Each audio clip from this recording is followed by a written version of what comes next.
Bom dia a todos. Para quem não me conhece, o meu nome é Antônia Salles. Eu sou docente do campus IFCE, Tauá. Este projeto das Artes para as Artes é uma iniciativa aprovada pela Secretaria de Cultura do município de Tauá e também faz parte da Lei Aldir Blanc, certo? Do ano de 2020. Então, esta atividade, essa série de encontros, serão 6 encontros com pesquisadores e profissionais da área das artes, que vão discutir as artes em uma perspectiva interdisciplinar. A gente vai falar das artes mesclando com outras áreas de conhecimento. Então, nesses 6 encontros que nós estaremos juntos, a gente espera que vocês contribuam e, ao final do encontro, entre os participantes, nós sortearemos livros, tá certo? Então, agradeço muito a presença de vocês. E nesse nosso primeiro encontro, a gente vai falar de 2 pontos bem interdisciplinares, que é o documentário, que a gente pediu para vocês assistirem, que é o Lixo Extraordinário, e também a gente vai falar de grafite, né, que é uma arte muito discutida atualmente. Nos próximos encontros, nós teremos também a participação, né, adiantando aqui, a participação de professores do IFCE, um professor que vai falar sobre história da arte, o outro professor vai falar sobre música, e também de profissionais do cinema e da literatura. Então, a gente agradece muito a participação de vocês e vamos começar com...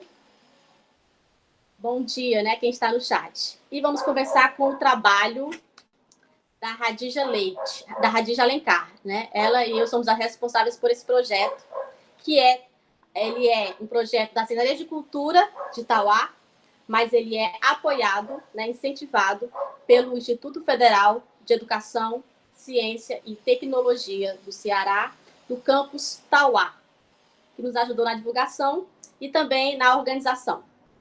E como está cadastrado como um projeto de extensão, ele geralmente, projeto de extensão, não tem certificado.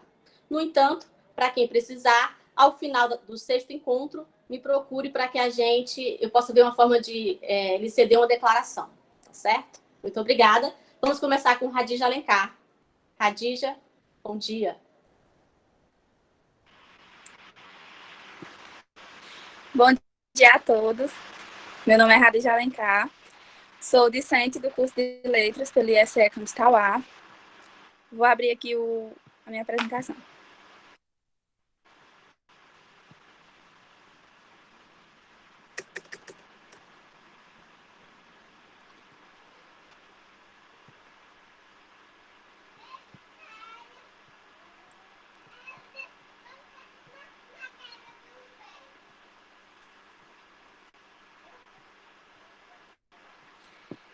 E hoje, para darmos início aos encontros do projeto de extensão das Artes para as Artes, eu vou falar um pouco sobre a relação grafite versus história, tendo como base uma leitura de imagem feita das obras do grafiteiro Banksy.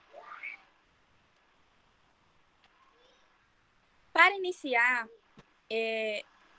esse embasamento da teoria de leitura de imagens, eu trouxe 2 livros que tratam justamente desse assunto, que é o Significado nas Artes Visuais, de Erwin Panofsky, e o Realidade e Ficções na Trama Fotográfica, de Boris Kolsoy. Para o historiador Panofsky, uma obra, por mais simples que ela seja, ela merece muito mais do que uma rápida interpretação. Ela merece muito mais do que uma simples análise. Então, para ele, toda obra merece uma atenção a mais. E, para isso, ele embasa a sua teoria a partir do método iconológico. Que dentro desse método iconológico, ele trata de 2 conceitos, que é a iconografia e a iconologia. Com esses 2 conceitos, ele consegue categorizar a leitura de imagens. A iconologia é a interpretação do tema da obra, dos ícones presentes na obra, como, por exemplo, os símbolos. que estão representados naquela imagem. Já a iconografia é a análise sistemática e complexa da obra, onde possui 3 estágios. A iconografia, para você entender ela por completo, você tem que passar por 3 estágios. Que é o primeiro, é o primário ou natural, que é tudo aquilo que, ao você botar o olho na obra, você já vai conseguir identificar de cara. Como, por exemplo, as cores, os detalhes. Então, é uma coisa que você não precisa de um certo conhecimento para entender. É uma coisa que, ao você bater o olho, você já consegue enxergar. Esse é o método primário. Aí, o secundário, já no secundário, você precisa ter um certo conhecimento a mais. Porque você precisa realizar pesquisas em outras fontes para você conseguir entender o método secundário, o estágio secundário. Aí, nele, você... É tudo aquilo que você precisa... Como é que diz? Você precisa pegar outras fontes, no caso, para entender. E o último é o terciário, e o que exige a maior bagagem de conhecimento. Porque é nele que você vai responder a seguinte pergunta: o que significa? O que aquela obra significa? E aí, se você consegue passar por esses 3 estágios, você consegue identificar o que aquela obra está querendo dizer, o que ela significa. Esse é o método de Panofsky. E aí, Boris Tolstói, ele adapta esse método de Panofsky, só que para a linguagem fotográfica. Que, para ele, uma imagem, ela possui tanto elementos de ordem imaterial, que é os aspectos mentais e culturais daquela obra. É tudo aquilo que está implícito, no caso, na obra. É como se os elementos de ordem imaterial fosse o método secundário da teoria de Panofsky, porque é uma coisa que você precisa de ter um conhecimento a mais para você entender. E os elementos de ordem material é tudo aquilo que o fotógrafo usa para produzir aquela imagem, como, por exemplo, a câmera, cenário, tudo que ele se utiliza. E esses aspectos, eles se articulam entre si e eles influenciam diretamente nas ações do fotógrafo. Voltando à questão da iconografia, da iconologia, o sufixo dessas palavras diz muito sobre seus respectivos significados. Por quê? Grafia significa escrever. Ou seja, nesse método, ele é somente descritivo. Você coleta as informações, classifica, mas ele não é obrigado, ele não obriga você a identificar a gênese da obra, a investigar a gênese daquele quadro em questão. E já logia significa pensamento ou razão. Portanto, iconologia é um método de análise. E aí é onde entra a questão da importância da leitura de imagens. Tanto para pessoas que consomem no âmbito das artes visuais, pois é muito importante você se interessar por aquela obra e, ao se deparar com ela, você saber como ler, como ter um embasamento para chegar até o significado, chegar até identificar o que ela significa. Então, é muito importante, tanto para essas pessoas, quanto para o público em geral. Porque, por exemplo, na prova do Enem, tem várias questões que é para ler imagem. E se você souber uma base, se você souber uma teoria de como passar por esses estágios e identificar, você vai ter um maior êxito, né, na leitura. Porque, por exemplo, ao você se deparar com imagem que possua o símbolo do nazismo, você sabe que aquele símbolo é do nazismo. Mas você não sabe o que foi o nazismo, nem como aconteceu, nem aonde. Então, você não vai passar do primeiro estágio da teoria de Panofsky. Você vai só identificar aquilo, mas você não vai saber o que é. Então, você não vai ter um conhecimento e não vai passar do primeiro estágio. Então, é muito importante ter esse embasamento do que é uma leitura de imagens, o quanto é importante ter esse conhecimento para o público em geral.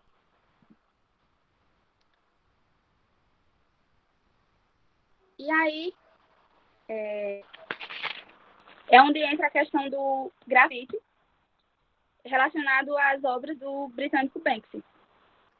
Primeiramente, o grafite é uma forma de expressão artística que se utiliza de locais públicos para se expressar, como muros e tal.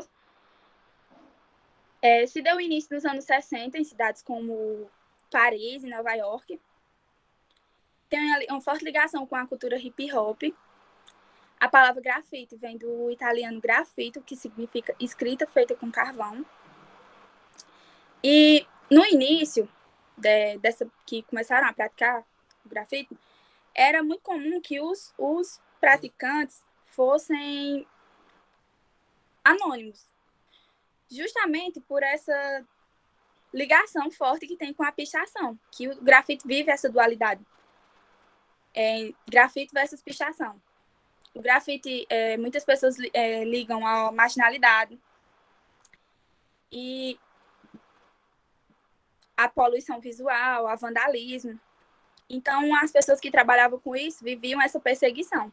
E até hoje ainda existe muitas pessoas que tratam isso como uma forma de vandalismo. Só que, por mais que utilizem de algumas técnicas parecidas, existe uma diferença, porque o grafite, na maioria dos casos, ele quer provocar o sistema, quer fazer uma crítica, ou qualquer coisa, mas não é igual a pichação, que utiliza a palavra de baixo calão, na maioria dos casos, e tudo mais. Então, mesmo existindo essa dualidade, sabemos que existe uma diferença entre esses termos. E aí, dentro desse contexto, surge Banksy, o grafiteiro Banksy, que é um pseudônimo utilizado por um artista anônimo, que até os dias atuais não se sabe se ele é uma única pessoa ou se é um grupo que está por trás desse nome. Então, como é que diz? As primeiras obras dele, de Banksy, foram encontradas na cidade em Bristol, em Londres, que é considerada a capital do grafite. E uma das características marcantes da obra de Banksy é que ele se utiliza da crítica social para fazer suas obras. Então é raro ver acho que nem tem, uma obra de Banksy na qual ele não quis passar uma mensagem criticando alguma coisa que estivesse acontecendo no momento. E agora eu separei algumas das obras mais relevantes do Banksy que têm ligações com fatos históricos. E aí eu vou explicar ao que pode estar ligado essas imagens, com base nas coisas que eu li e nas teorias tanto de Panofsky quanto de Kossoi. A primeira delas, essa daí que significa soldado jogando flores, que faz alusão ao conflito israelo-palestino, que é uma disputa sobre o posse do território palestino, e desde que ela se acirrou no fim do século XX, a partir de 1948, quando foi declarada a criação do Estado de Israel, essa disputa vem sendo o centro de debates políticos. Então, a gente sempre escuta falar. E aí, Banksy pintou ela em Belém, na Palestina, em 2005, mais precisamente na parede de 760 quilômetros, que separa Israel da Palestina. Uma característica marcante também de Banksy é essa, que ele sempre se utiliza dos locais mais propícios para passar a sua mensagem. Então, ele escolhe bem onde vai deixar a sua mensagem.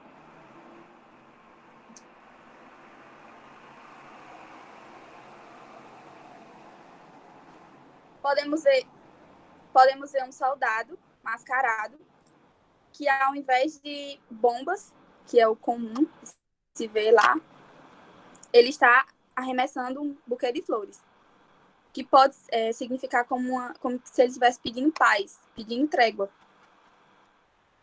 E aí, outra característica do Banksy é que, na maioria das suas obras, ele se utiliza preto e branco, mas em algumas ele diferencia com alguma cor. Nesse caso aí, ele diferenciou com um buquê de flores, que é colorido. E aí é como se o buquê de flores indicasse vida, alegria, harmonia. Mas que também pode fazer alusão a outra questão social, que é a questão da homofobia. Porque, por ser colorido, pode estar ligado à questão da bandeira LGBT. Já que em 2005 foi organizada uma parada gay na cidade de Jerusalém, e 3 dos participantes foram mortos e muitos outros ficaram feridos. Então, em uma só pintura, em um só grafite, Banksy pode ter abordado 2 questões sociais.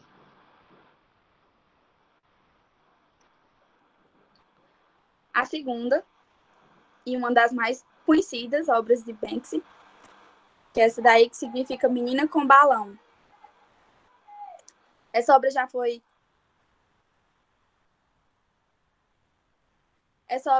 reintitulada diversas vezes e foi criada em 2002 na cidade de Londres. E Banksy, ele é totalmente contra leilões, contra a venda de quadros dele. Então, para ele, uma imagem, uma pintura, ela foi feita para ser admirada, independente da condição social da pessoa. E aí, em 2018, na Casa de Leilões Sotheby's, em Londres, essa obra foi arrematada por mais de 1 milhão de libras. E aí, no momento em que a obra foi declarada leiloada, ela se destruiu até a metade, foi picada até a metade. O que foi que aconteceu? Banksy instalou um triturador no interior do quadro. E aí, na hora que a obra foi declarada leiloada, ela se autodestruiu até a metade. E aí, ela só foi mais conhecida ainda. Em 2000, pode estar ligada à perca da inocência e da liberdade da criança, já que o balão está... Ela está tentando pegar o balão que está voando no ar, possivelmente. O preto e branco predomina, novamente, e o que diferencia é o balão vermelho. E também, em 2014, ele adaptou essa obra para marcar os 3 anos de conflito na Síria. E fazer referência aos 15 jovens que foram penalizados por grafitar mensagens pró-democracia nos muros da Síria. Esse movimento dos jovens foi o que o marca inicial nos protestos contra o regime do Bashar al-Assad, uma coisa assim, em março de 2011.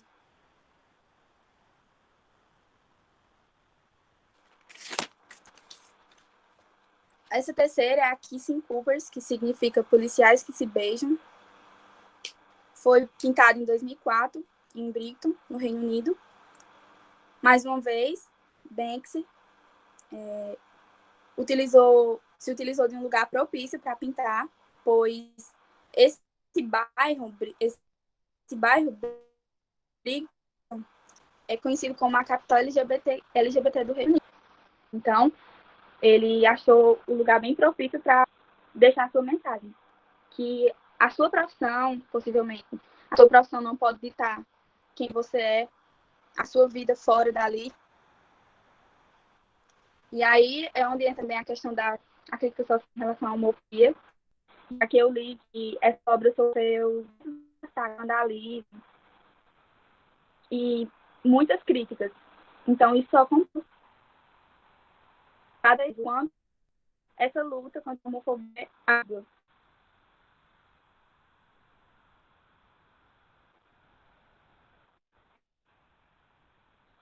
A próxima é o prisioneiro da Baía de Guantánamo.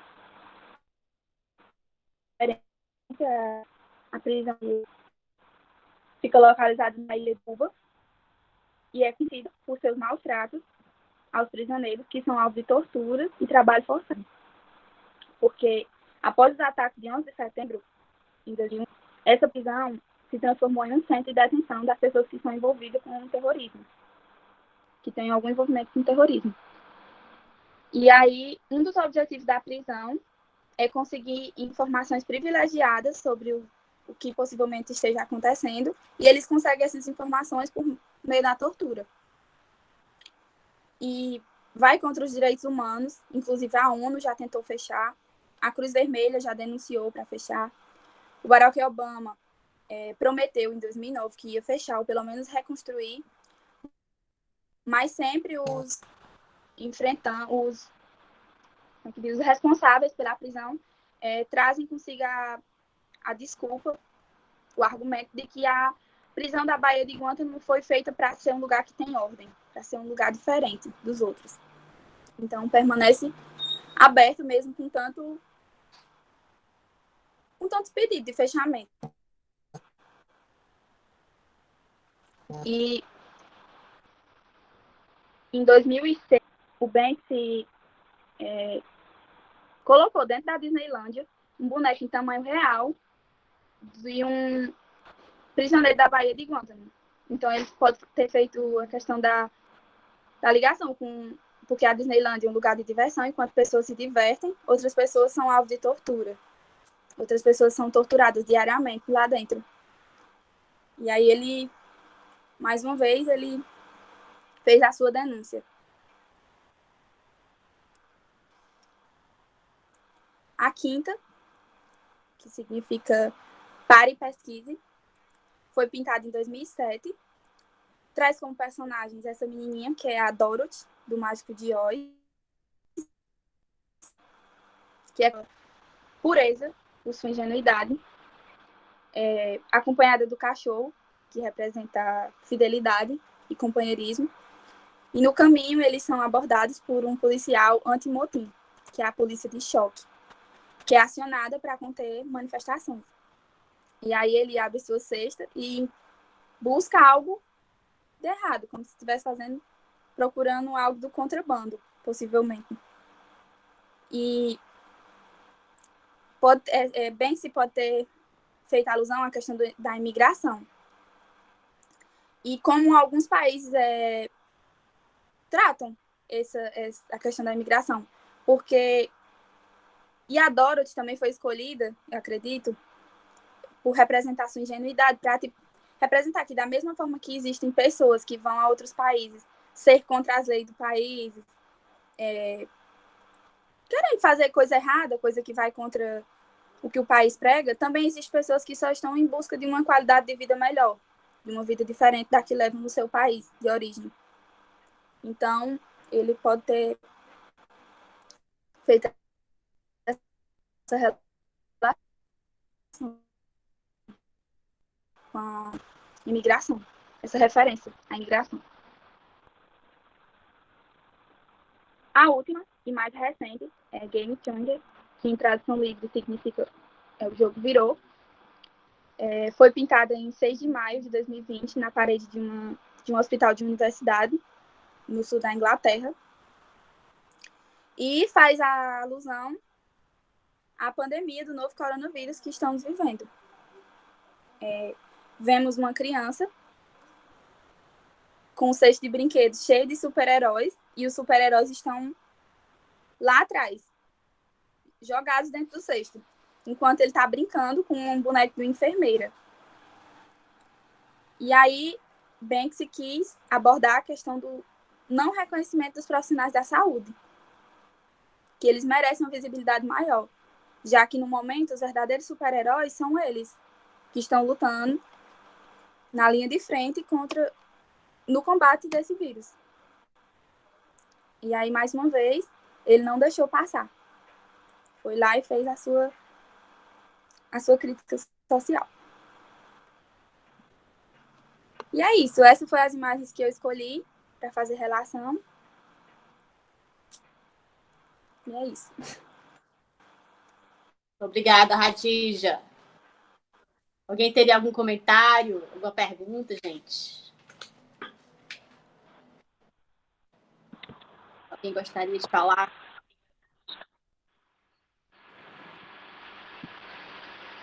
Eu acho que o fato de o Banksy ser misterioso, né, de ninguém conhecê-lo, acaba chamando mais atenção para as suas obras. Então, a pessoa, nós, né, que somos os observadores, a gente observa, olha mais para a arte dele do que talvez se fosse de um artista que a gente conhecesse, né? Porque o artista, geralmente, você olha o que ele é, o que ele faz, né? Outras coisas que ele faz além da arte. E se você não conhece o artista, você tende a olhar melhor, um olhar mais observador para a obra dele. Né? Então, isso é algo a se pensar, e a crítica social sempre está presente nessas obras. É algo que eu acho muito relevante, principalmente no momento atual, né? Que a arte vem com essa ideia de fazer a gente pensar sobre para que ela serve. Né? É como se ela fosse o reflexo do que a gente está vivendo. Maria Eduarda, você falou aqui no chat, gostaria de falar, Maria Eduarda?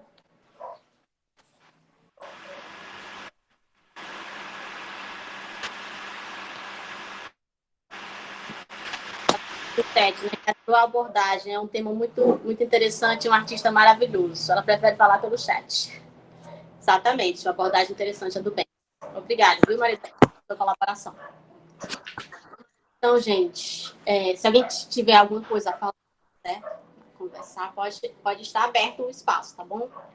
É só abrir o microfone. E agora, Claudemir. Oi, Antônia. Oi.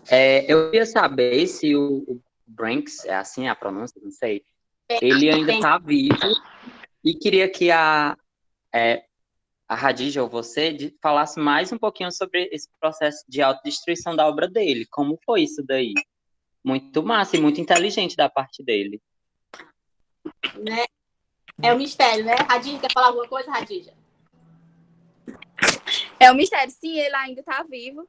Inclusive, essa última obra foi pintada agora, nesse ano que passou, em 6 de maio. E não se sabe, né, se ele está vivo, porque sabe-se que o pseudônimo está vivo, mas não se sabe se ele está vivo por conta do anonimato, de não saber se ele é uma única pessoa ou se ele é um grupo. Então, ainda é um mistério essa questão. E com relação à autodestruição da obra, ele até brincou no Instagram dele, e a pessoa, com relação a essa trituração da obra, e a pessoa que tinha arrematado a obra, continuou com ela e até renomeou, no caso, alguma coisa sobre o lixo. Botou assim que o lixo tinha mais valor, né? Tinha mais valor, ele ia ser mais destruído do que inteiro, né? Isso, real. Exato. E aí não se sabe como ele conseguiu instalar esse triturador no interior desse quadro. Mas acho que mais pela questão dele ser contra a venda de quadros, aos leilões de quadros. Ele tem alto tráfico de influência, né? Porque o cara consegue entrar na Disney, colocar sua arte na Disney, consegue entrar em vários lugares. Na casa de leilões, a mais famosa, eu acho, de Londres. A mais famosa. Ele passou lá. Coloquei, gente, só avisando, coloquei um link aí, tá? Um link para vocês verem que passou um jornal. O momento que o quadro começa a ser triturado, tá certo? A Gabriela Regia pergunta: a perspectiva da pesquisa também se insere no campo da tradução? Aliás, muito interessante a possibilidade de leitura de imagem. Essa perspectiva aqui do Banksy, se ela se insere no campo da tradução? Seria isso, e também a perspectiva de leitura da imagem desse outro gênero. Eu lembrei bastante daquele mini curso que a senhora deu, dessas possibilidades da tradução, né? E eu pensei que talvez se encaixe. a gente pode fazer aqui uma relação, por exemplo, uma vez o Maurício de Souza pegou os personagens da Turma da Mônica, e aí ele colocou cada personagem, tipo assim, a Mônica com uma Mona Lisa. Então, cada personagem do Maurício de Souza, ele colocou um personagem histórico. Então, você vê ali a tradução da Mona Lisa no quadro com a Mônica. No caso do Banksy, a gente poderia ver tradução se ele fizesse tipo um especial, né? Ele fizesse vários personagens, tipo políticos, como personagens históricos. Aí a gente poderia ver aí a questão da tradução, porque ia gerar uma série de reflexões. O que ele escolheu para representar, quais os significados mais relevantes que ele escolheu para poder chamar a atenção do observador, né? Para esse observador perceber que aquela imagem, na verdade, é outra imagem, né? Se refere a outra imagem. Então, só nesse caso, que estaria ligado ao campo dos estudos da tradução. Muito boa pergunta, Gabriela. Alguém mais tem? Mais algum comentário? Esse link que eu coloquei aí, pessoal, esse link é do jornal, né? Para quem entrou agora. Esse link é do jornal que passou. Vou colocar novamente. A imagem o quadro foi triturado, certo? Mais algum comentário? Eu vou agora. Vamos para a segunda parte. A segunda parte onde a gente fala do lixo extraordinário. Alguém assistiu? Gostaria de falar sobre o filme Lixo Extraordinário. Quem assistiu agora? Lixo Extraordinário.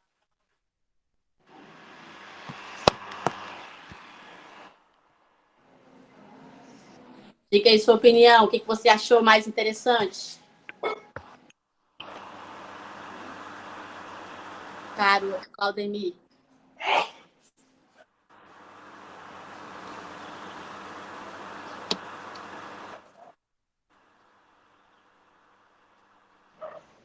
Então, gente, Lixo Extraordinário, um documentário de 2010, certo? Escolhi esse documentário porque isso, Cleidilene, a importância da reciclagem. Mas se você assistir com atenção, tem muitas coisas ali por trás e ele tem uma coisinha a ver com o Ceará também. Então é interessante, você não percebe isso. Mas Vicky Muniz é um paulistano, mas o pai dele, ele é cearense. Então eu vejo ali aquele olhar, sabe? Um olhar que tenta ver o que está por trás, além de um artista. Então o pai dele, se eu não me engano, era garçom. E o pai dele não acreditava no trabalho dele, achava aquilo sem futuro, tentava desanimá-lo para ele não trabalhar com essa arte. Exatamente, Marissa. Você gostaria de falar, Marissa? Gente, bom dia. Eu tô até um Bom pouco dia. rouca, não vou conseguir falar muito. Eu assisti o documentário, se eu não me engano, eu já tinha assistido anteriormente, há muito tempo. E o autor já é o artista, né, já tem algumas obras assim conhecidas, pelo menos eu tinha visto em alguns momentos, mas não lembrava muito, e daí foi muito interessante rever. E também, tanto pela sua obra, como também pela mensagem que ele quer passar, de como a arte pode ser transformadora, né?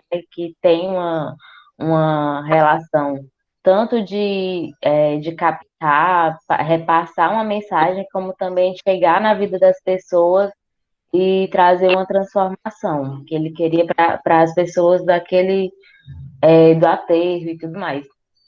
Então, além do fato dele usar elementos para a sua obra que são muito inusitados, né? Como o próprio lixo. Então, traz também essa questão da reciclagem, que é muito interessante. Eu achei, assim, muito incrível a sua obra. Eu não lembrava o nome do artista, eu lembrava algumas obras específicas porque eu já tinha visto, né? Mas achei muito interessante rever a obra, o artista e também adorei também ver a primeira parte do curso, muito legal, gente. Obrigada pelo evento. Quero ouvir mais aí sobre o documentário, Antônia. Obrigada, viu, Marisa, pela sua participação, pela sua colaboração. Vamos lá. Então, não está passando, não sei por que ele não está passando. O documentário não está passando, mas eu vou tentar. O PowerPoint não está passando, mas eu vou novamente apresentar. Exatamente, pessoal, é o que a Marisa está falando, né? Ela é a arte e a questão social andando de mãos dadas, né? A gente vê isso ali claramente. Vamos ver se agora a gente consegue colocar os slides. Pronto, agora vai dar certo. Só não vou conseguir abrir. Infelizmente, ele não está abrindo.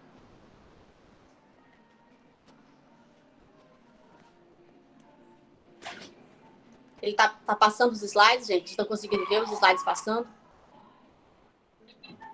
Não tá passando, Antônia. Tá Eu imaginei que eu vi o teste. Ele não... Tá na primeira página ainda. Agora passou. Agora, uhul. Bom, pelo menos Agora isso. tá na terceira. Já que ele, pelo jeito, não vai... Tá no primeiro. Pronto, agora tá no primeiro. E agora tá no segundo? Não, continua no primeiro. Não. Agora tá no segundo. Tá no segundo. Eu acho que só tá a resposta que tá lenta, mas ele tá passando. Pronto, então, vocês talvez não lembrem que já viram um trabalho do Vic Muniz, né, na televisão. E aí eu trago esse trabalho para relembrar. A novela Passione, que se eu não me engano foi de 2010, ela trouxe na abertura essa imagem, que era um casal de atores se beijando, e ela foi toda feita de sucata, né? Sucata, lixo, poeira. Então, no geral, os trabalhos do Vic Muniz, ele estuda a representação, a percepção e a memória social dentro das artes, certo? Então, ele pega o lixo, por exemplo, aqui nesse caso, transforma numa imagem que ele tirou a foto. Geralmente ele faz a imagem, ele tira uma foto, pega essa foto com a ajuda do lixo, transforma numa imagem e depois retira outra foto para poder registrar esse novo trabalho. Então ele geralmente parte de uma cena que ele vê, que ele fotografa, certo? Ao fotografar, ele tenta reconstituir essa cena com a ajuda de geralmente coisas que iriam para o lixo, né? Ele usa também ketchup, chocolate, gel de cabelo, tinta, pasta de amendoim, xarope de chocolate, fios, barbantes, sujeira, né? Tipo poeira, diamantes. Ele fez um trabalho que ele utilizou diamantes também, certo? Então é aí para provar que a gente já conhecia, mas não lembrava porque não era tão relacionado, né? Para quem não assiste muita novela, talvez não vá lembrar. Eu não lembrava bem. Mas eu lembro que tinha uma abertura assim. A outra imagem que, se Deus quiser, vai passar, que está muito lento, é falando um pouquinho sobre o artista, né? Como eu falei, Vic Muniz é filho de cearense, nascido em São Paulo. O pai dele era garçom e a mãe dele trabalhava na companhia telefônica. Então, ele era uma criança considerada pobre, né? Foi criado muito tempo assim pela avó, que morava com eles. Vou tentar aqui. Não estou conseguindo passar, mas vai dar certo, gente. Tá aí.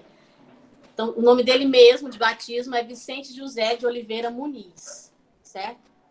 Vicente José, é um artista plástico brasileiro e é considerado, né, atualmente, em 2010 ele já era considerado, né, um dos artistas brasileiros mais renomados no caso de artes plásticas, por sua criatividade, né? Ele traz uma arte diferenciada. Aí, por exemplo, a gente tem a Mona Lisa. A Mona Lisa feita com pasta de amendoim e com outra feita de geleia, certo? Então, a gente tem uma questão histórica, uma figura, viu, Gabriela? Aí poderia ser uma tradução. A gente tem a questão histórica, que é o famoso quadro, e temos ele refeito. A gente tem aí ele em pasta de amendoim e feito em geleia, certo? Então, é nascido em 61, ele é fotógrafo, desenhista, pintor. Então, ele traz para a gente essa perspectiva algo que surpreende. Outros também que ele fez. O Freud, uma foto do Freud feita em xarope de chocolate, certo? E esses ladrilhos aí, gente, ele é feito numa estação de trem de Nova York. Então, ele foi chamado para colocar arte na estação de trem que estava sendo reformada. E aí, esse de cima aí, ó, que tá com essa mala caindo, são ladrilhos. Esse de segurando essa maleta aí, essa foto é ele.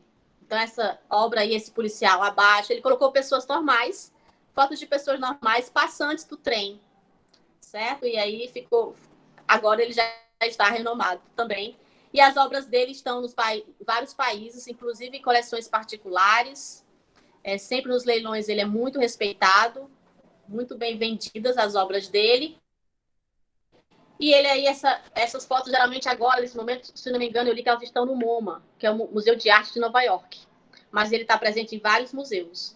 Infelizmente, aqui no Brasil, as obras dele geralmente ficam ali na parte sul-sudeste. Né? No Nordeste, eu ainda não tivemos a oportunidade de receber, certo?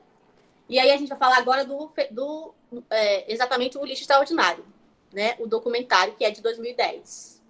Ele foi premiado no Festival de Berlim, no Festival Sundance, e também, que é outro muito importante, Festival de Cinema, e foi um dos 15 documentários indicados ao Oscar. Né? Infelizmente, ele não ganhou, mas uma indicação, né, é muito importante. Então, como eu falei, ele utiliza objetos do cotidiano no processo fotográfico. Esses objetos do cotidiano é para criar imagens ilusórias.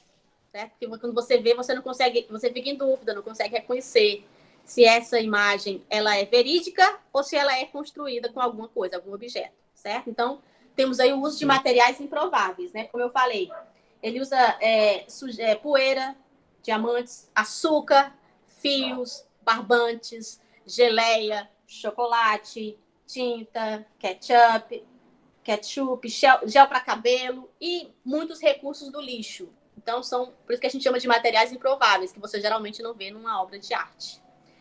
E esse documentário, né, que alguns de vocês assistiram, os outros que não assistiram eu aconselho, certo? Traz uma questão muito interessante, ele vai trabalhar aí a questão dos catadores de lixo. Né? Os catadores de lixo que são figuras invisíveis na sociedade, então, a gente não sabe. Tem até uma moça, uma das personagens diz assim, que a pessoa em casa, senta no seu sofá, consome o seu lixinho, depois põe a sacolinha lá fora, o gari leva, e essa pessoa não sabe onde foi parar esse lixo, né? Então ele não tem a mínima ideia. E esse catador está na outra ponta. É aquele que recebe o lixo e que muitas vezes também está dentro de uma situação alienada. Assim como a gente que produz o lixo às vezes está alienado, não sabe para onde o lixo vai e a gente não está muito preocupado, também quem está lá no lixo, o catador também não tem essa percepção. Porque lá do lixo, ele segue uma outra cadeia. Esse lixo tem várias cadeias. Lá no lixo, no documentário, o coordenador lá da coleta, né, do recebimento do lixo, ele diz que o lixão, ele funciona igual uma bolsa de valores, certo? Eles catam o que a indústria pede para eles e eles focam. Então, as indústrias pedem e os catadores focam em pegar o que está sendo comprado naquele momento. Eles catam e vai para o depósito, para o intermediário. Chegando lá, ele faz a seleção, tira a tampinha, etc. Separa em partes. Dali, vai para a indústria para fazer o granulado. Da indústria do granulado, vai para outra indústria, por exemplo, para fazer o para-choque de carro e muitos outros produtos. Certo? Então, é toda uma cadeia que ali a gente vê parte da cadeia. A gente não vê o que acontece depois que sai o lixão. Mas o coordenador lá do lixão, ele explica o que vai acontecer com esse lixo. Ele vai para uma outra cadeia de produção, certo? Então, a gente tem a imagem do lixão e tem a imagem forte do documentário, né? Que esse ano, se eu não me engano, ele entrou no Netflix esse ano, mas ele já estava no YouTube, né? Disponível. Então, eu aconselho aí a quem não assistiu para dar uma olhada, tá? É muito interessante, impactante, bem reflexivo. A direção é uma parceria do Reino Unido com o Brasil. Então, temos uma diretora do Reino Unido e 2 diretores brasileiros. Um inicia e 2 dão continuidade. Certo? Continuando. Podem me interromper, certo? Então, as características aí do trabalho do artista, né? Essa relação entre desenho e fotografia. Como eu falei, ele tira a fotografia, Depois, ele tenta recriar essa fotografia com o uso de materiais recicláveis ou improváveis, ou que não são mais utilizados, certo? Ele tenta recriar. Então, desenho e fotografia. Entre a memória e o presente. Eu vou dar aqui um exemplo dessa foto aí, ó. Ele lembrou, lá andando no lixão, ele lembrou dessa foto aqui, esse quadro famoso, A Morte de Marat, de Jacques Louis David, de 1973.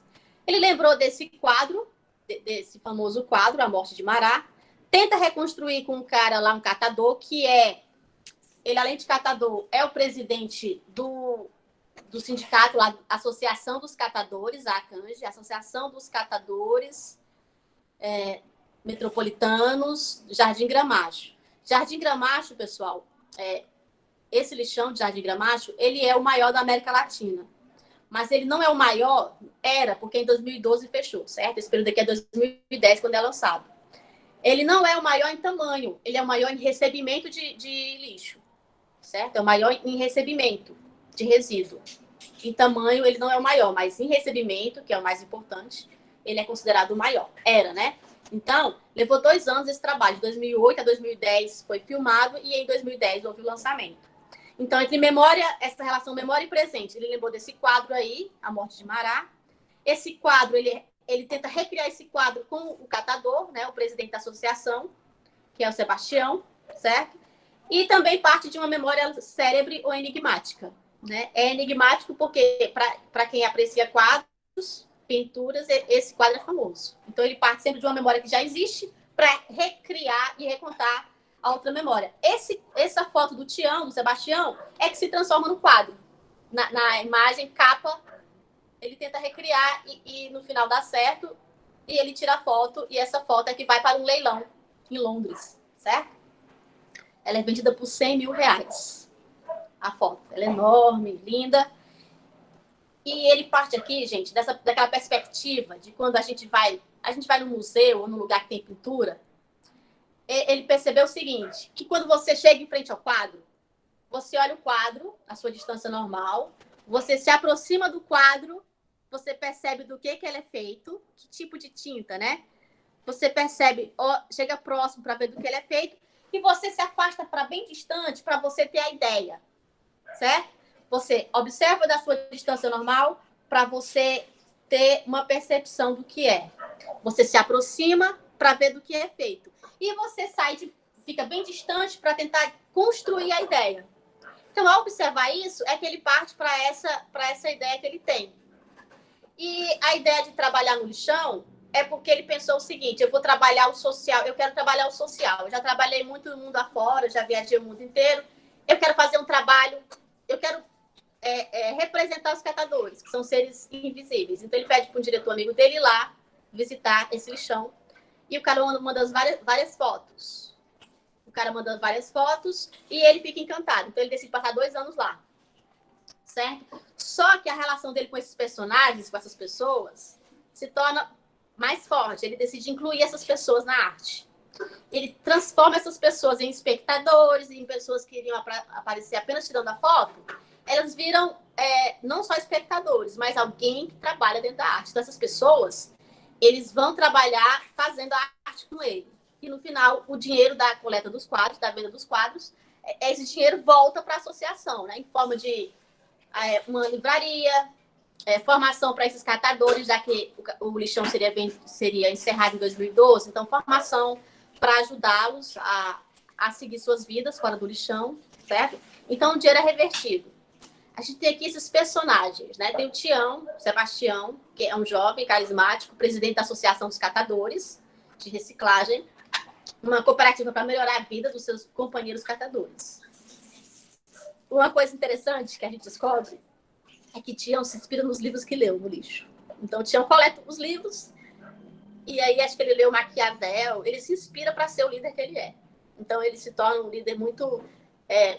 No final do documentário, a gente vê que ele se tornou uma pessoa respeitada, certo? Mas isso parte das leituras que ele teve dos livros. É algo muito interessante. Então, Zumbi é outra pessoa também que coleta livros, intelectual. Quando ele vê um livro, ele não vê apenas a reciclagem do papel. A gente vê aí um personagem que tem uma visão além dos demais catadores.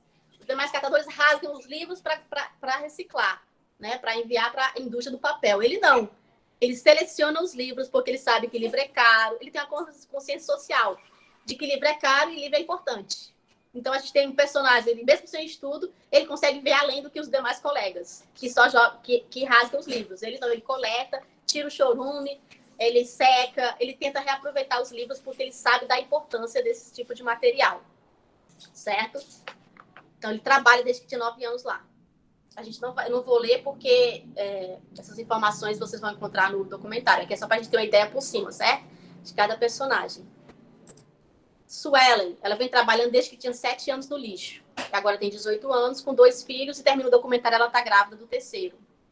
Certo? O pai dos filhos dela trabalha em boca de fumo e não ajuda a sustentar as crianças. Ela está orgulhosa do seu trabalho porque ela não é uma prostituta ou está envolvida no tráfico de drogas, mas ela adoraria estar cuidando dos filhos ou até mesmo capaz de ficar em sua própria casa.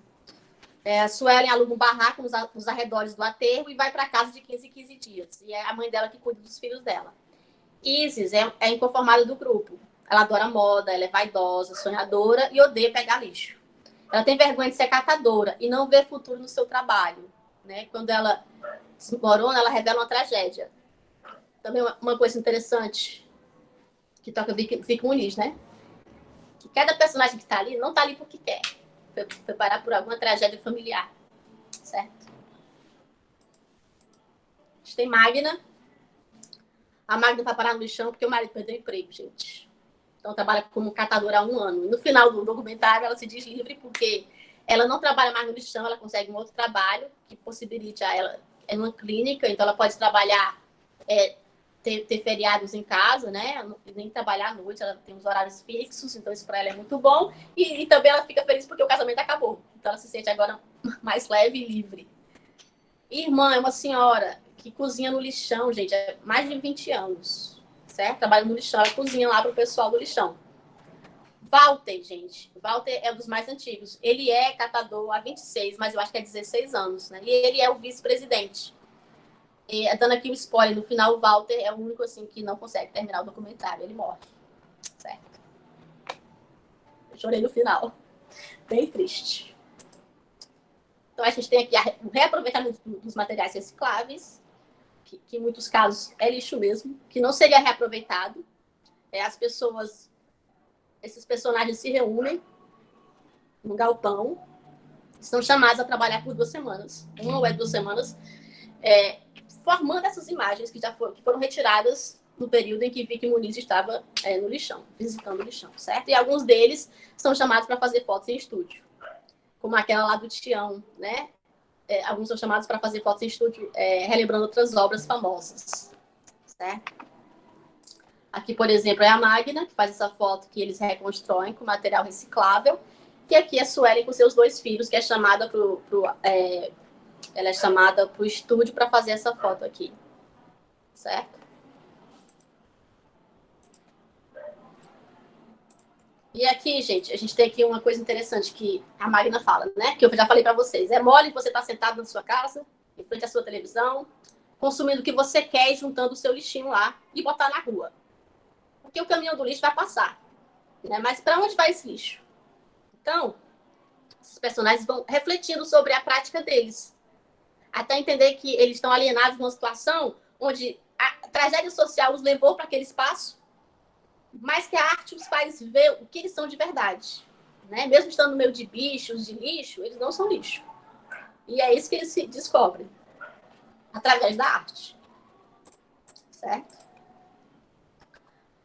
A gente tem aqui descobri um livro, gente, que fala sobre a política e a estética no lixo extraordinário. Dano de senso e desidentificação.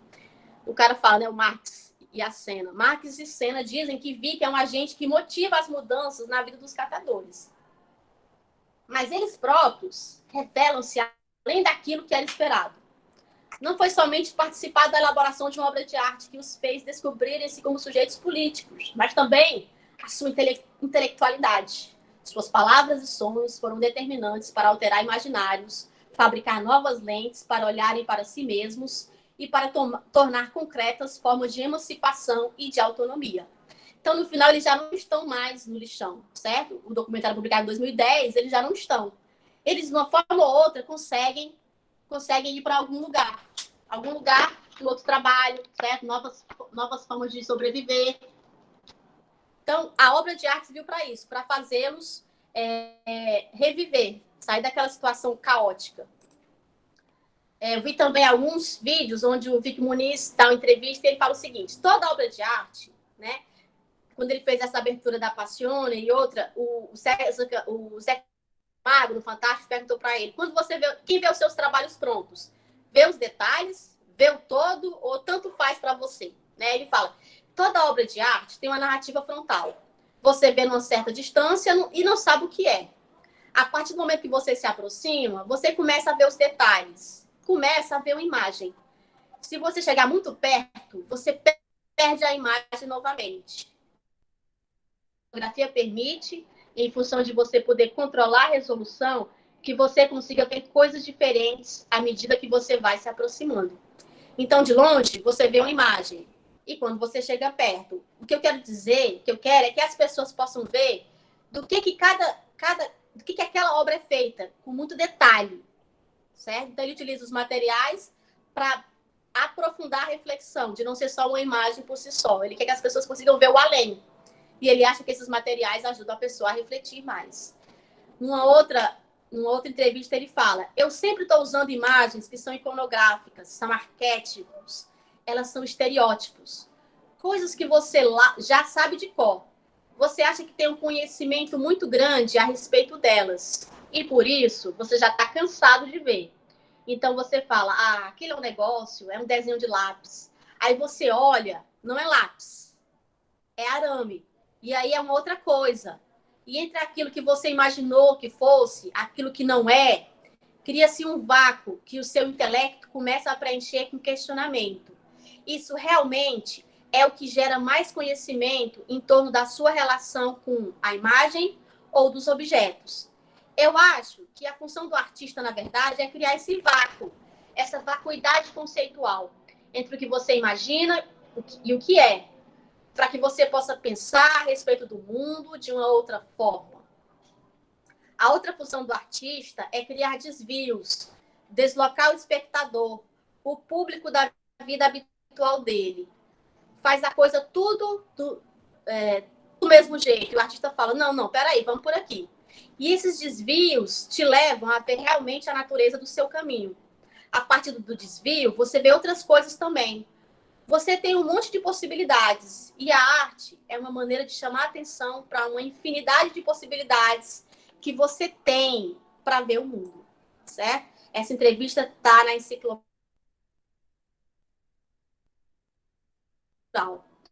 É uma iniciativa do Banco Itaú, gente, mas é muito respeitada, porque essa enciclopédia tem como se fosse um mapeamento dos artistas brasileiros, certo? Vale a pena a visita. Eu coloquei no link, tá certo?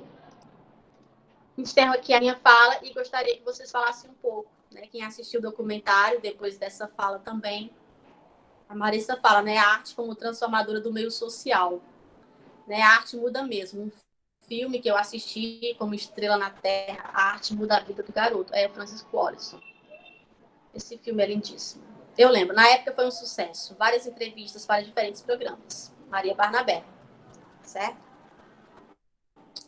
A Cleide Helena, a valorização do aproveitado reciclável é a valorização das pessoas mais carentes. Muito interessante o trabalho da cozinheira e o mais importante é não ter vergonha do que ela é. Né? No final, ela vai morar com as filhas e coloca o seu próprio restaurante. Então, é algo interessante. Ela põe o seu próprio restaurante. Certo? Mais algum comentário, gente? Algum comentário? Ou pergunta do documentário, né? Quem não assistiu. Antônia? Oi, Claudemir. Eu queria só falar uma coisa. O documentário faz jus ao nome, é extraordinário mesmo, e eu não conhecia. E eu queria falar tanto sobre o documentário, sobre o conceito que ele pode, as discussões que ele pode trazer, que é a questão da diferença entre a reciclagem e a reutilização.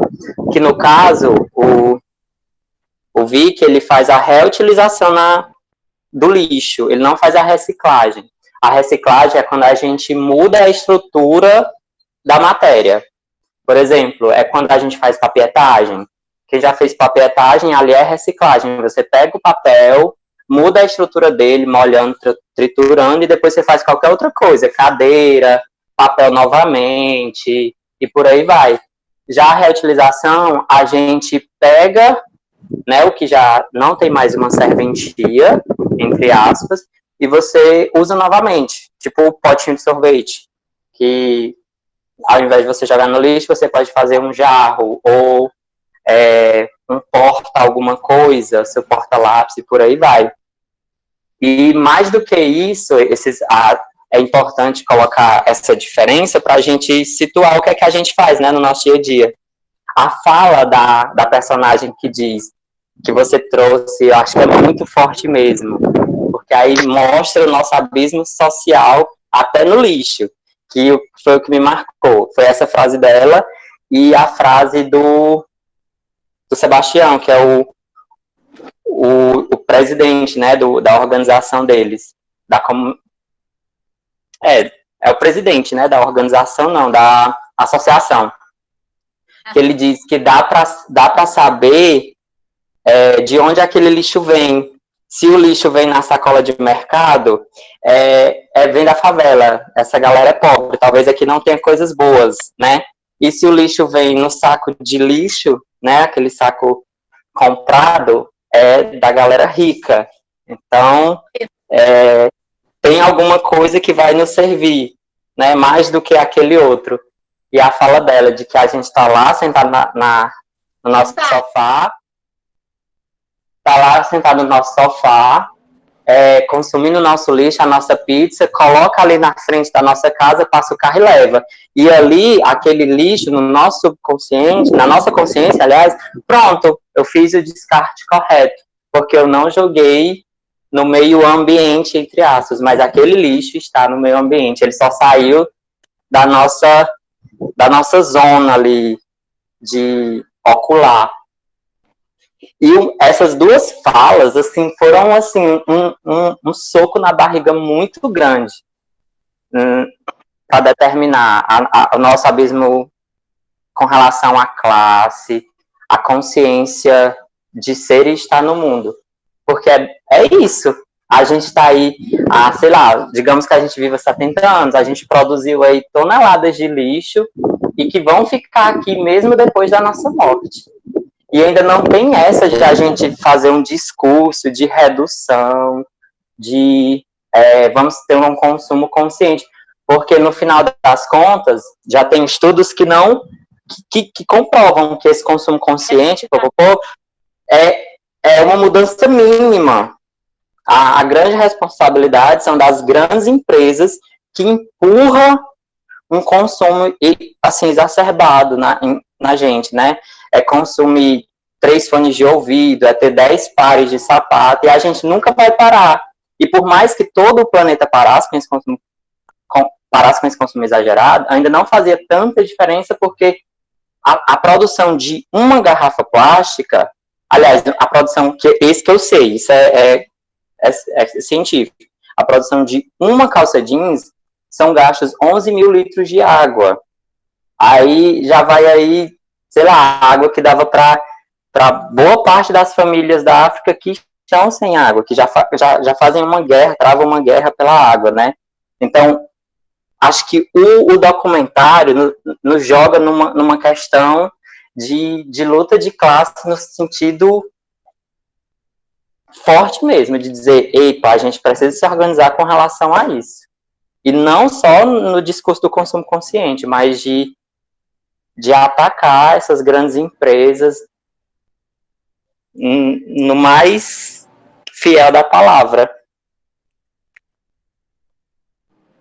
Exatamente. Por isso que agora tá tentando pregar, né, essa questão do minimalismo, né, de você viver com o mínimo possível para tentar criar uma consciência social, né? Exatamente. Tem um documentário muito bom que está disponível na Netflix, que é justamente sobre isso, sobre o minimalismo. que aí já tem uma série de profissionais já trabalhando com isso, inclusive da arquitetura, que aí a construção civil é uma das áreas que utiliza muito material, né? Aí já são casinhas bem pequenas, super compactas, e o cara vai mostrando lá que se você tem... A casa é projetada mediante a quantidade de pessoas que vão morar lá, se é só uma. Pois a casa, tipo, às vezes tem 22 metros quadrados, sabe? É tudo muito compacto, uma coisa por cima da outra, mas muito organizado. E é uma mudança de vida totalmente. É você pensar outra lógica. Entendi. Essa questão aí, eu acho que a ideia principal é isso. Ele traz a arte, mas para refletir sobre a questão do lixo, né, na sociedade contemporânea. E com uma percepção do lixo ao nosso redor, como é que as pessoas que trabalham dentro do lixo se veem dentro do lixo, né? Como é que eles se reconhecem como cidadãos?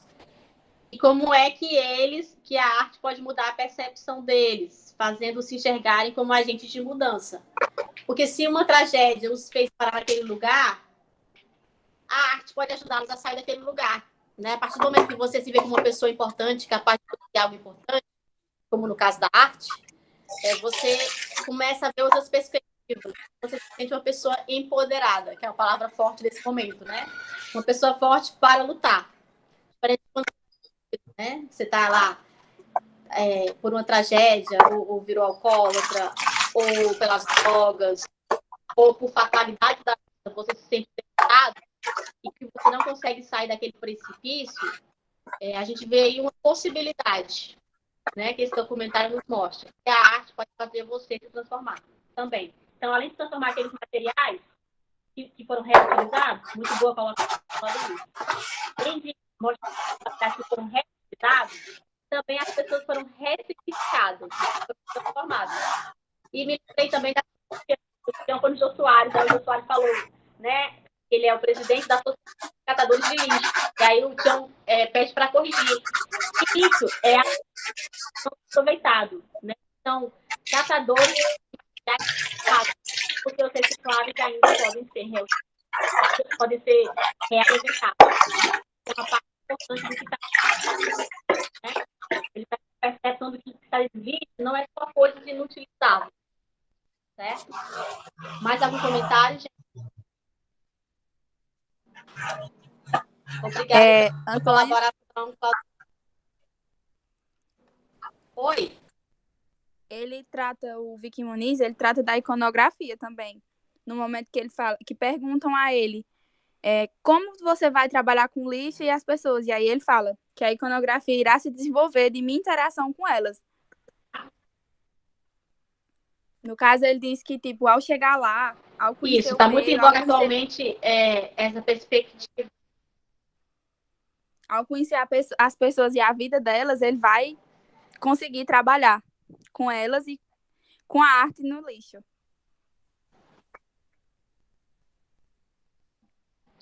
Exatamente. Está muito em voga agora essa perspectiva da arte contemporânea, que é de propor a participação, né? O telespectador não vai mais só observar, ele vai participar de arte.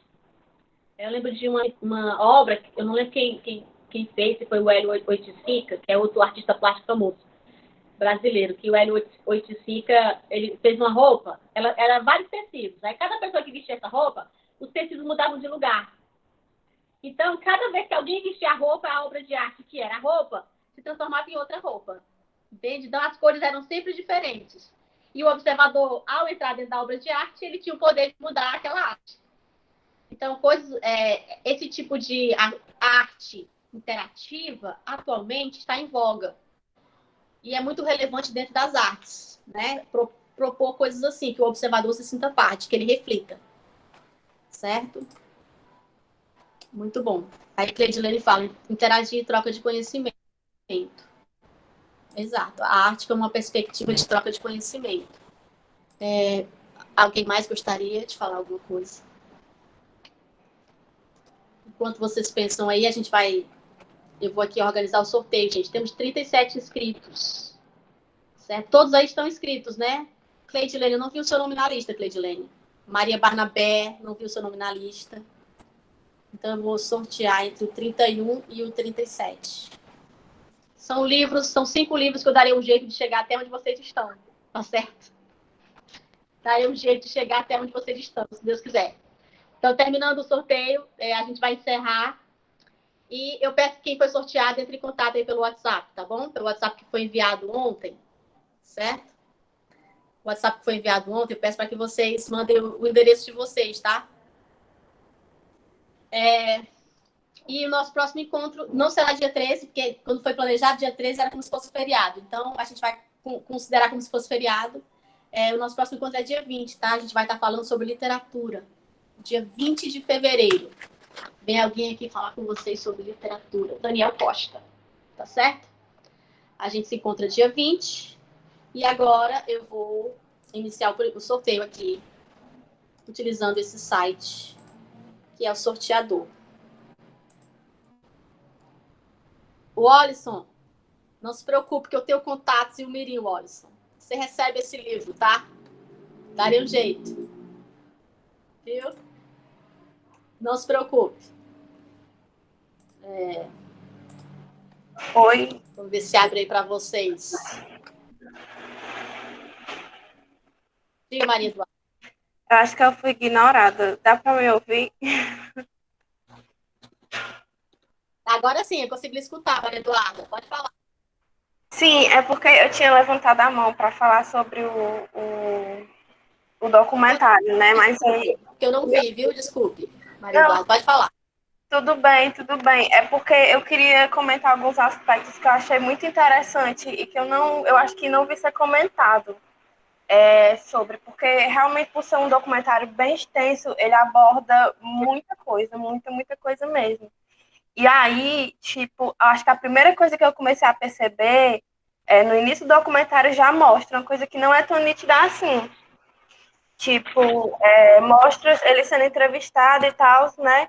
E aí depois é que entra a parte onde ele vai falar sobre o local, onde é que ele vai fazer, onde é que ele vai começar a fazer a obra dele, né? Como é que vai ser feito. E aí eu me lembrei da forma que ele está conversando com o cara, eu não me lembro exatamente o nome, mas aí ele olha o lugar, tipo, eles estão vendo o lugar no mapa, no Google Earth, se eu não me engano, que eles estavam vendo, e aí um deles pergunta como é que a gente vai trabalhar com essas pessoas, tipo, eles já começam a imaginar como é que seriam essas pessoas, eles usam uma frase até tipo, como é que eu posso dizer... Ele já cria um certo preconceito em relação a essas pessoas. Então, a gente tem que saber como é que a gente vai lidar, porque eles são pessoas do lixão, vão ser drogados, vão ser viciados. Só que aí, quando eles chegam lá, eles se deparam com ideia totalmente diferente. Tipo, pessoas como elas vivendo realmente no mundo real, como elas são, e não do jeito como eles imaginavam. Aí eu já percebi, tipo, uma quebra enorme, sabe? De estereótipo. Sim, exatamente. E aí, eu também queria falar sobre, tipo, quando fala nesse assunto deles terem visto dessa forma, e deve ser totalmente diferente entre a parte de como é que é pra gente e como é que é pra eles também, né? E eu achei muito massa, tipo... eu acho que nem ele sabia qual era a intenção dele quando ele chegou lá. Eu acho que ele chegou lá pensando, tipo, não, a gente vai fazer isso, mas ele já se deparou com uma coisa totalmente diferente. Eu gosto dessa ideia, tipo, do título ser lixo extraordinário, porque já dá um quê, assim, na questão, já dá um... deixar a gente, assim, de certa forma, curioso, porque o lixo a gente conhece como uma coisa ordinária, coisa que a gente não dá importância, mas aqui a gente não dá importância. Para eles lá é extraordinário justamente porque é a vida deles. Eles trabalham com isso. Eles vivem isso, né? E aí, também me lembra dessa questão de arte. Como foi que o lixo virou arte? Tipo, as pessoas olham a arte como uma coisa linda, assim, tipo, eu acho esse quadro maravilhoso, eu acho essa pintura maravilhosa. Sempre vai ser alguma coisa assim, considerada bela, entre aspas, né?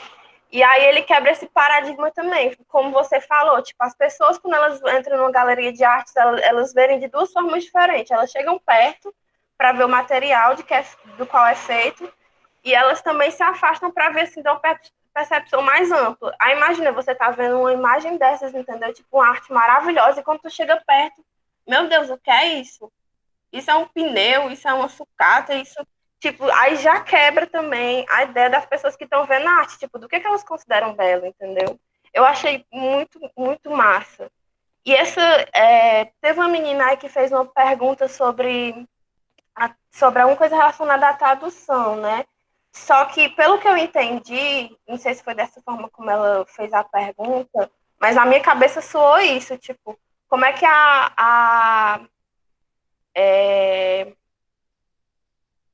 eu vi, tipo assim, a arte como uma tradução da realidade, como a forma como aquelas pessoas vivem. Para mim foi exatamente isso, tipo, o artista como a ponte entre a realidade daquelas pessoas e a arte bela como as pessoas veem. Tipo, foi a partir daí que a gente começa a enxergar, é como se fosse Exato.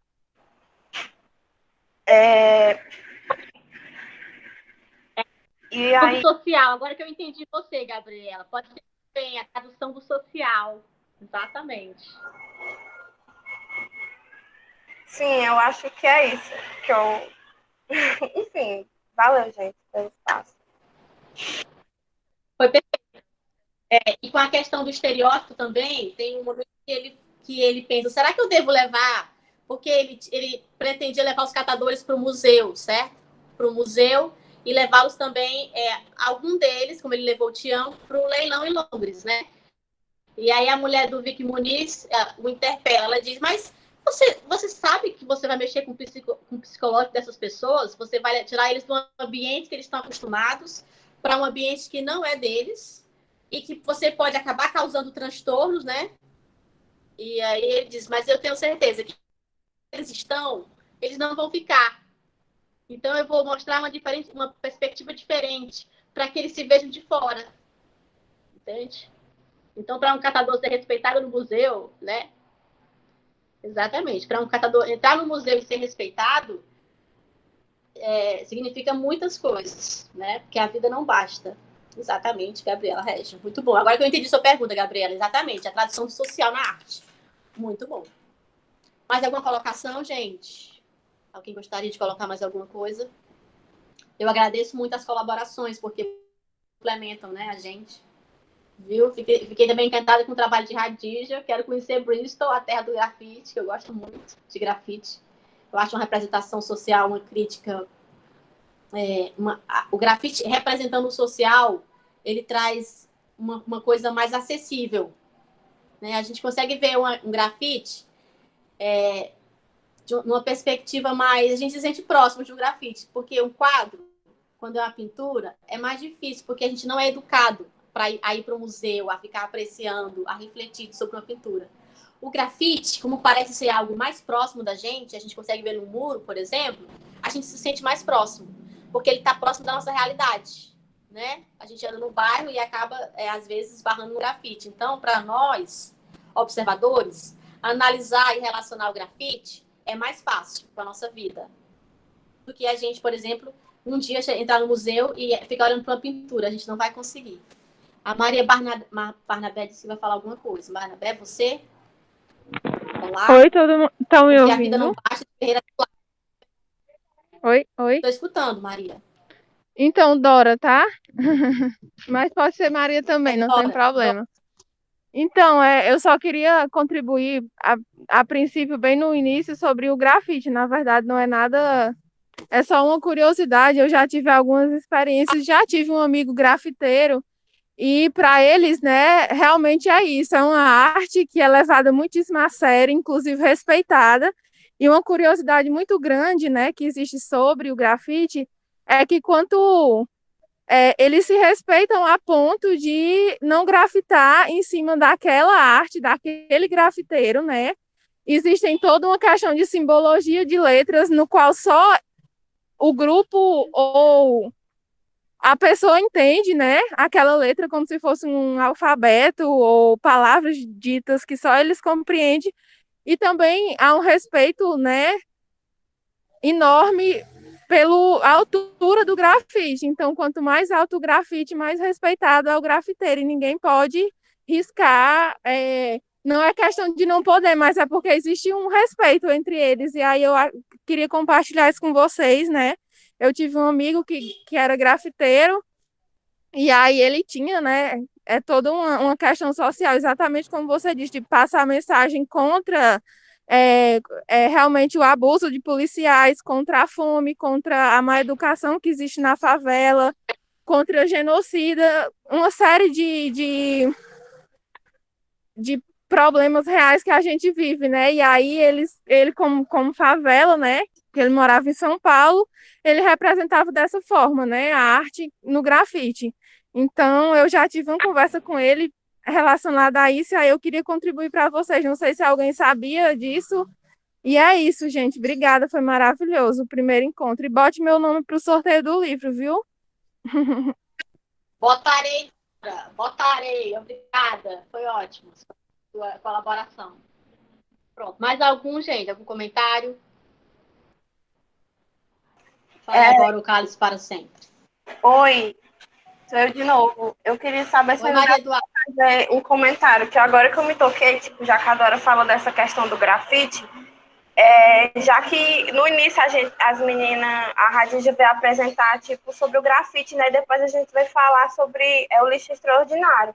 A relação que eu vejo sobre isso, eu não sei se era a intenção ser falado sobre isso também, mas foi uma das coisas que eu parei para pensar. A gente sempre tenta diferenciar o grafite da pichação, né? Como ela estava tentando falar, que o grafite é como se fosse uma forma de arte e a pichação, eu não sei, é como se fosse uma certa forma de desrespeito. Só que há um tempo entrou a questão de que onde que grafite é arte e pichação não é. Porque, sei lá, ao meu ver, de certa forma, ela tem uma relação com essa história do lixo, porque é tipo isso, o lixo era lixo até virar arte. Foi uma forma que a gente pode dizer, tipo, ninguém viu como uma forma de arte, mas virou. E a pichação, para mim, é de certa forma isso também, porque é uma forma de protesto, é uma forma da galera expressar o que sente, e eu acho que dizem que não é arte porque não é uma coisa que é considerada bonita, é como se fosse lixo, onde as pessoas usam.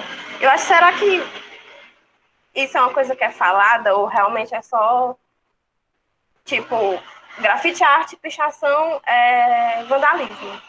Até onde que é? Para mim é uma questão que até hoje fica rondando na minha cabeça. Eu acho que era isso que eu queria comentar. Se alguém quiser falar sobre também. Obrigada.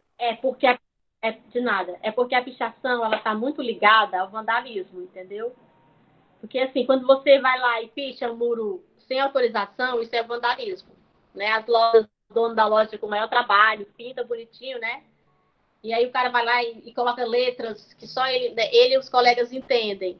E que não teve autorização para colocar, isso é considerado vandalismo, porque vai contra a lei. Certo? Nesse caso, é considerado um crime.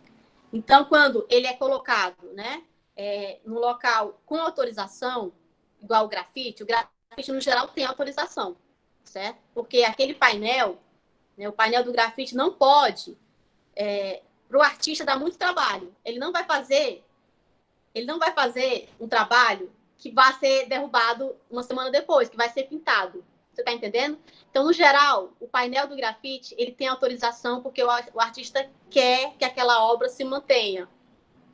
Certo? É do interesse dele que aquela obra fique lá por muito tempo. A pichação, como é algo solto, algo aleatório, gera muita polêmica. Né? Então, a gente não vai crucificar a pichação porque, como você falou, por questões históricas, a pichação está muito ligada ao vandalismo. Mas a gente não tem muito acesso, não é uma obra, a pichação não é uma coisa acessível para todo mundo, né? Muitos, como a Dora falou, é uma linguagem entre eles. Então, como não é algo popular, algo aberto, algo democrático, a gente tem muita dificuldade de lidar com o grafite, certo? Isso. Exatamente, é uma ironia, de certa forma. Ok. Boas suas colocações, viu, gente? É importante isso. Certo? Pronto, gente, vou iniciar aqui o sorteio. Então, entre 1 e 37, fiz aqui a lista das pessoas, certo? Temos 37 pessoas que se inscreveram.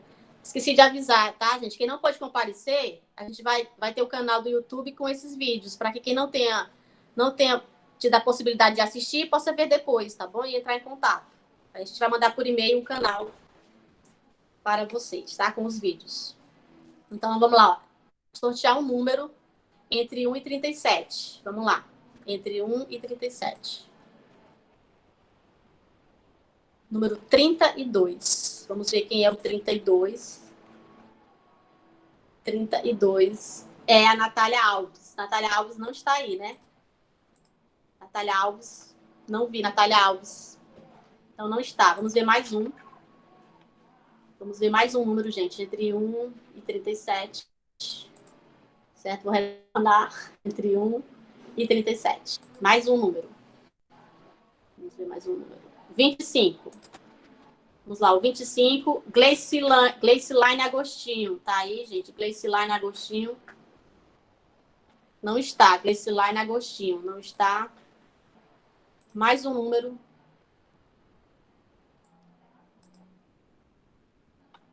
15.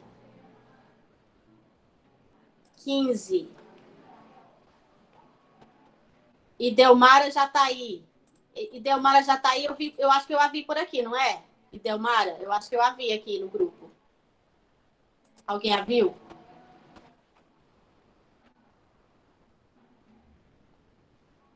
Alguém viu a Delmara, gente? Só eu. Aí Delmara já tá aí. Enfim, vou continuar porque não teve. Se ela entrar em contato, a gente vê. Entre 1 e 37, novamente. Número 11. Yasmin Pereira. Yasmin Pereira Loyola. Você está aqui. Yasmin Pereira Loyola. Não, não está. Vamos ao próximo, gente. Ao próximo. 18. Marcos Gabriel. Marcos Ei, Gabriel a Yasmin de Oliveira Loyola, Lima. a Yasmin Loyola é minha filha. Yasmin Loyola é que tá com Maria Barnabé, não, né? Cleidilene. Ah, Cleidilene. Pronto. Então eu vou botar aqui como Yasmin Loyola, tá bom? Pronto. E a Yasmin Eu Loyola logo tá vi que era ela que. A mãe dela. A mãe dela tá participando, né? Do lugar da Yasmin Loyola. Pois tá bom. Pelo WhatsApp Sim. você manda o seu endereço. Você é de Tauá? Você é de Tauá? Sim, sim, sim. Pronto. Você manda o seu endereço, tá bom? Que a gente vai dar um jeito até mês que vem, tá bom? Chegar um livro aí. Ok. Mas o livro é pra você ou é pra Ok. sua filha? Pode ligar nesse número que é meu. Certo.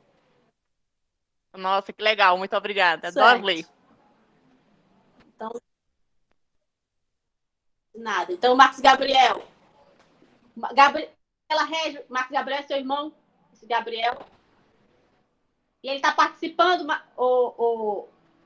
Gabriela Régia. Seu irmão tá participando? Cadê ele?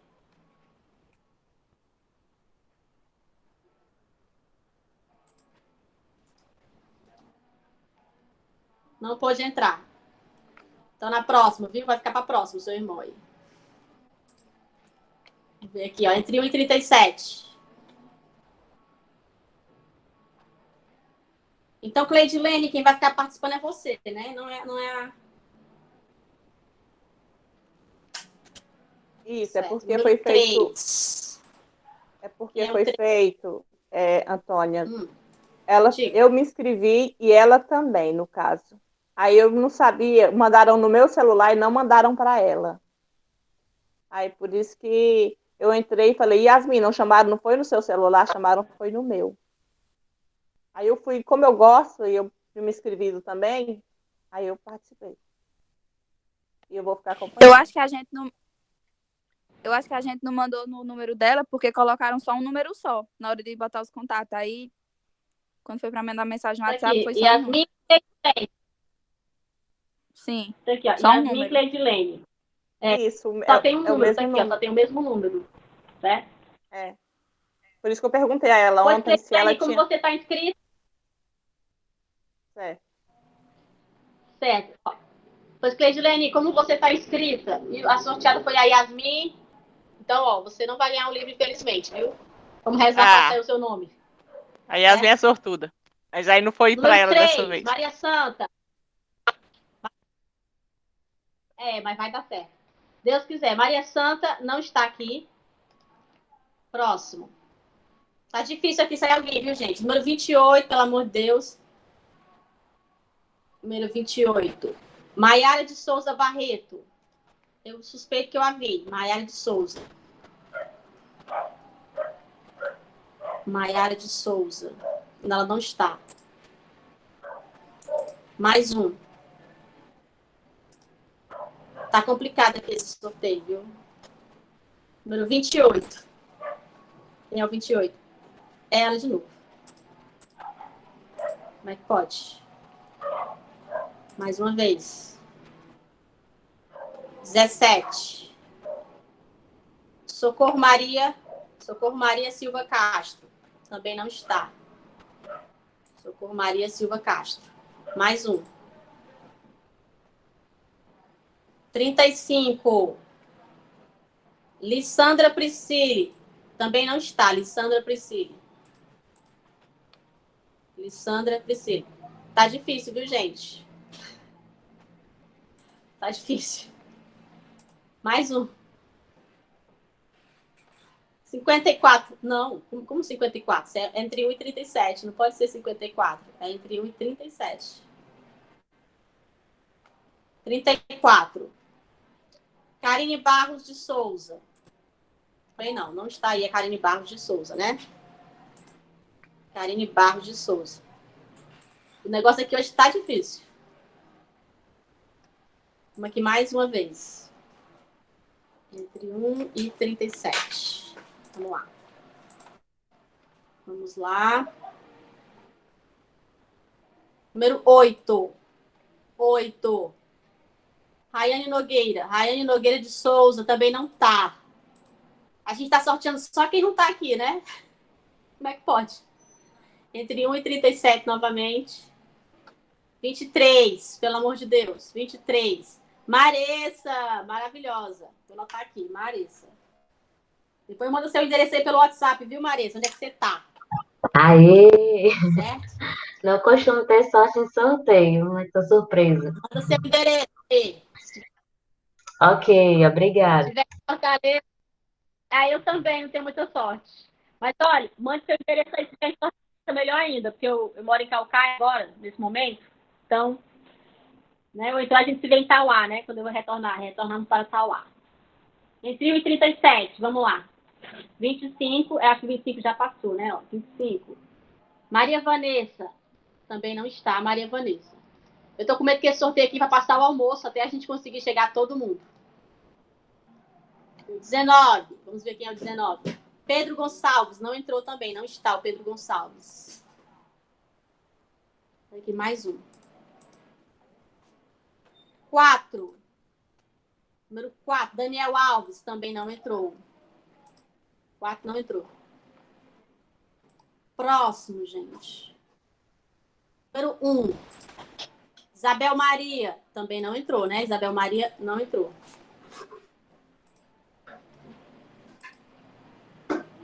Vamos lá, entre 1 e 37. Sortear mais um. Número 1, já foi. Foi 1. Já foi, Isabel Maria. Tá difícil aqui, viu? Gostaria. 21. Vamos lá, quem é o 21? Maria Eduarda Cardoso. Muito bom, Maria Eduarda. Graças a Deus. Maria Eduarda Cardoso. Muito bem. Passa o seu endereço, Maria Eduarda, pelo WhatsApp. Próximo, número 7.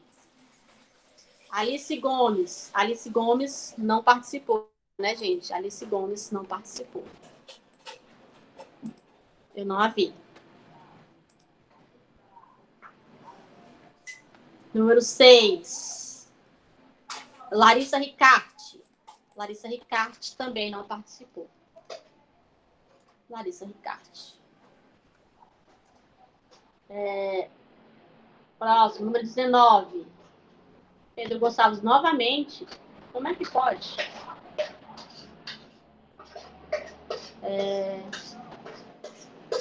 32. Natália Alves novamente. Como é que pode, gente? Natália Alves novamente.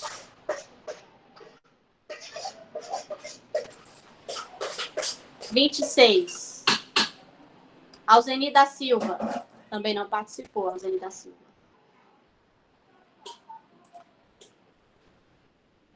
23 novamente. Que é... Ah, não, 23, né? 23. Marisa novamente. Esqueça. Como é que pode, Marisa? 20. Gabriela Régia. Pronto, a Gabriela Régia conseguiu. Muito bem, Gabriela. 3 pessoas. Temos mais 2, gente. Não pode repetir os números. Vamos lá. Entre 1 e 37. 21. Maria Eduarda. Não. Já foi sorteada a Maria Eduarda.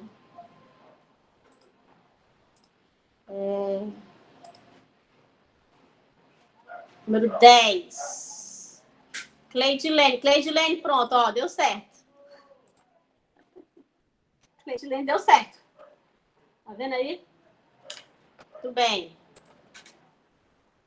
15, número 15. E Delmara, já foi sorteada 2 vezes, mas ela não participou. Eu não a vi, eu acho. Tenho dúvidas. Aqui. Mais alguém? Número 5. Francisco Maxwell de Souza, não participou. Francisco Maxwell, não vi.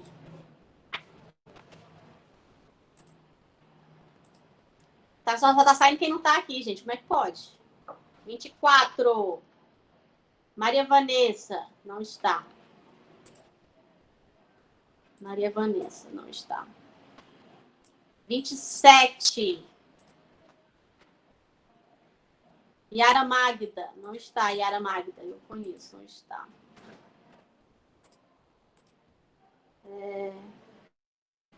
14, vamos ver quem é o 14. Maria Jamile também não participou. Maria Jamile não participou.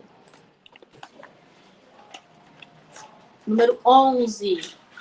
Yasmin não participou e já foi sorteado de novo, né? Mais uma vez. 7. Alice Gomes, já foi sorteada também, não participou.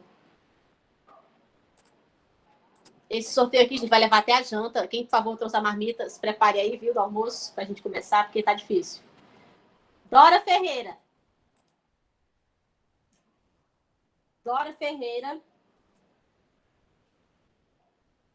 que tá com Maria Barnabé, mas é a Dora Ferreira, não é isso, Dora?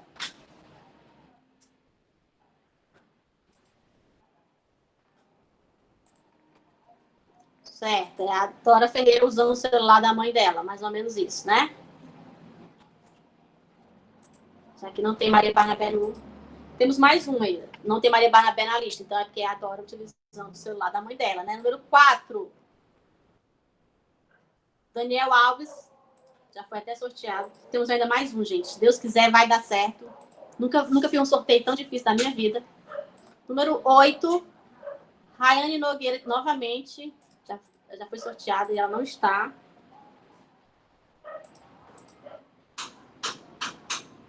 21. 21, vamos ver quem é o 21. Maria Eduarda, não, já foi sorteada. Já foi sorteada. 13. Claudemir Carlos. Pronto, 5 pessoas. Então, a gente se fala por e-mail, tá certo? A gente vai mandando aí. Os sorteados, enviem, por favor, o endereço, tá bom? Pelo WhatsApp que vocês receberam. E os demais que não conseguiram assistir, não se preocupem. A gente vai colocar no canal do YouTube que a gente está organizando, tá bom? Muito obrigada pela colaboração, pela participação. Nosso próximo encontro é dia 20 de março, certo? 20 de março. Então, próximo sábado é como se fosse do carnaval e vai ser no outro, dia 20, tá bom? Um abraço. Até mais. Bom fim de semana. Tchau.